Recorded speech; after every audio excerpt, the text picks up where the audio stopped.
Hey everyone, welcome back to Game Devs Play Games, where we play games and talk game design.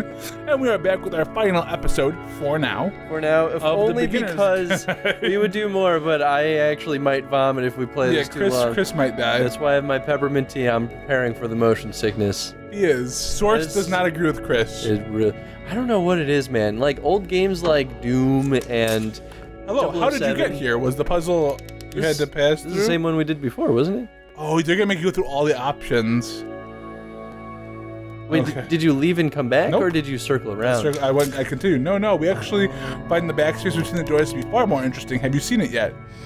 Okay, actually, not to mention, I remember feeling strange I passed through it. I don't recall. You know what we're going to.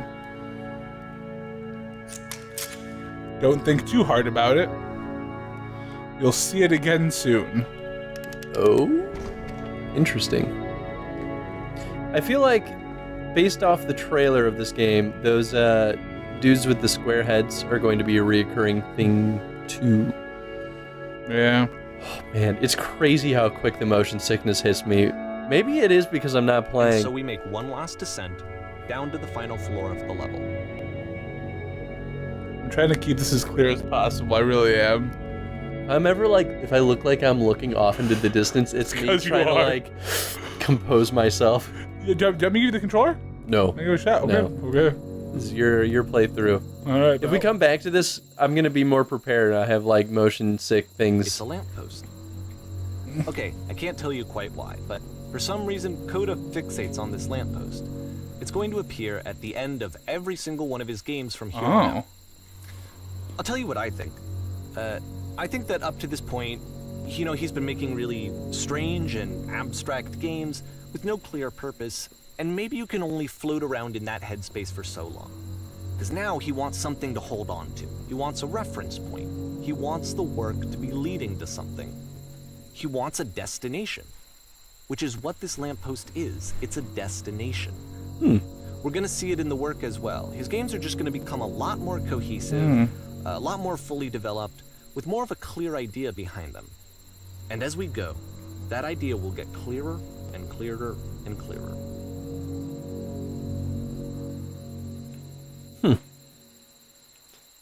Yeah, I mean, the lampposts are even used in the like promotional stuff for the game. So that I like that there are these aesthetic things that are. Let's walk around. You can leave notes. Unless you see you're left by other players. Huh. That's kind of cool.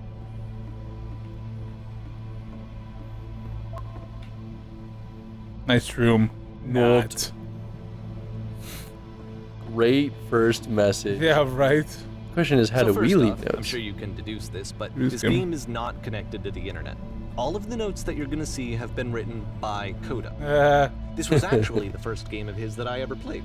This was shortly after I met him at a weekend game jam in Sacramento, where I grew up. Oh. I saw him working on this very level, and it was just so different from anything that anyone else was doing. So right away I was like, I have to be friends with this person.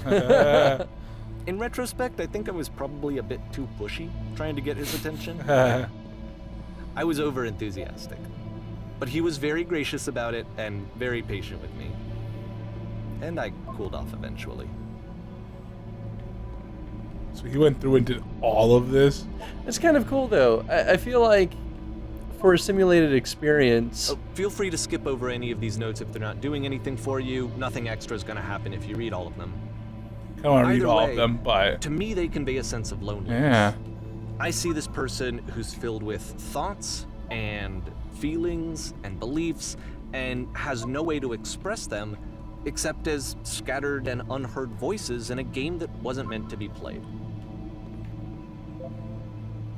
King of the world. That's pretty fun. It almost makes me wonder if this is... In playing this game and seeing how alone Coda often felt, that we get to know him better and actually kind of connect with him. And I have to be honest with you, this idea is really seductive to me. That I could just play someone's game and see the voices in their head and get to know them better and have to do less of the messy in-person socializing. So interesting. I could just get to know you through your work. And I mean, that's one of the... This is why I always liked Coda's games so much. is because it felt like they let me have that connection. Uh-huh. I felt as though he was inviting me personally into his world. Yeah. And then I feel less lonely too. This commentary is super appropriate for this level too, right? Because it's all about like trying to make a connection with these people, but actually none of these people are real. Yeah, right, exactly. But as bud. But as but. But as bud. Sounds like one of our comments. I know, right? But even along what he was saying, right? How like this drew him to Coda. Yeah. I think that's what draws me to a lot of indie games. Even Hyper Light Drifter is a really good example, right? I saw a little mini documentary about the developer of that game, and I found that, they were talking about how like he has some kind of like heart problem that means he has a very limited lifespan. Like he could die literally any day if something wrong happens in his heart. And there's no like surgery to actually totally fix it. Yeah. And then you go and play Hyper Light Drifter, and that shows up as a theme throughout the entire game. And I played Hyper Light Drifter first, and then I saw that little documentary, and I was like, oh my god, it makes so much sense. He poured his heart and soul into that game, and it's sort of a reflection of how he feels about his own mortality. Like, this is deep. You don't really get that out of AAA games usually, right? No. It's you could, right? Like, it's not impossible to get that out of a AAA game, but you lose a lot of that individuality. Yeah, when you get into those bigger titles, because there's more hands in the. There's more hands, there's more time, and it's more focused on the business end. Exactly. And not saying that that's wrong. That's not absolutely wrong at all. But you lose. I think that's what makes indie games so much more artistic in a way. Yeah, there's definitely. I agree. I definitely agree with you on that. Because you definitely hear the voice. I think it's cool though. I think for that reason alone, I hope that the beginner's guide kind of helps open that way of thinking to a lot of people that might be new to indie games. Absolutely. And I think that's like Stanley Parable was very popular. Yeah. And I think that introduced a lot of people to indie games. And so I think it's kind of cool that the developer of the Stanley Parable is his follow-up game. I think this was the game that followed Stanley Parable. Yeah. I think it's really cool that he kind of used what kind of community he created or like audience he built to help them at the end of this see level, more to indie games than just what he created. I'll tell you what I think the puzzle means. Each of these games represents an idea that was on Coda's mind at the time that he was making it. And the puzzle is a way of closing the door on a previous chapter of his life before moving on to the next one.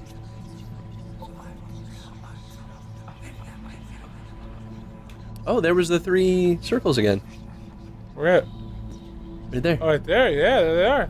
In each of his games, after exploring a theme that, he might find difficult, Coda can then place this puzzle that he knows has a reliable solution, he understands exactly how it works, and so it gives him a simple mechanism for moving on.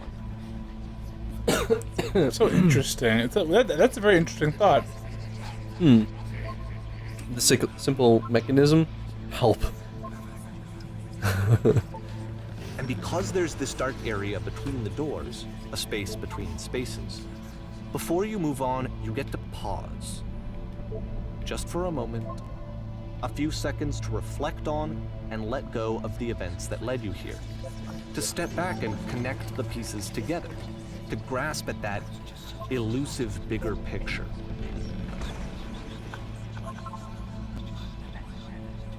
Just one more. Ooh, but what's beyond the door? All right. How do you leave notes?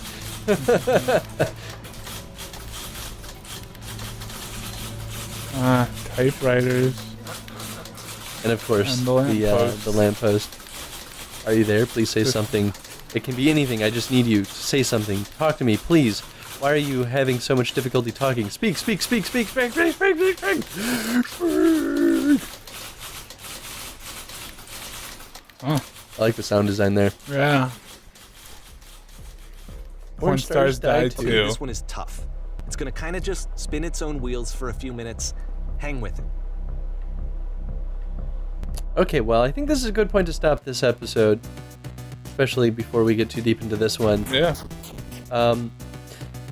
I think question of the day we could actually ask about use of recurring theme in game. This game makes it very obvious, right? Especially because we're kind of going through this developer's journey through experimental games and how Coda is kind of... I guess Coda could be a boy or a girl. Coda's not gender Well, specific. he said he's referred to Coda as he a few times. Oh, did he? Okay. Mhm. So, I this is going through his journey, right? Of like, kind of exploring himself and exploring himself through games, I think. And there's a lot of recurring themes because of that. But most games are a lot more subtle about it. And that's not necessarily a good or a bad thing. But I guess, what games, I guess, need recurring themes? That's fair. You know, is it just a narrative thing, or how would you use recurring themes with, you know, the mechanics of a game or something that doesn't necessarily have a narrative? And we could keep this a general discussion, but I think it's worth talking about. Yeah, Recurring absolutely. theme is certainly an important element in more than just games, too. Yeah, oh yeah, just in general in storytelling, really. Mhm. I mean, recurring themes are always important. So if you guys enjoyed the episode, please give us a like. If you want to talk about the question of the day, hit the comment button. We love talking with you. And if you want us to play more, be sure to hit that vote button Yep. of more of the beginning. The beginner's guide. Thank and you. You can watch Chris lose his marbles and his lunch and his dinner. The peppermint tea helps, actually. Good. So I'll be more prepared next time. I promise. Well, until next time, guys, we'll see you in the next playthrough. Bye, everyone. Hey, goodbye.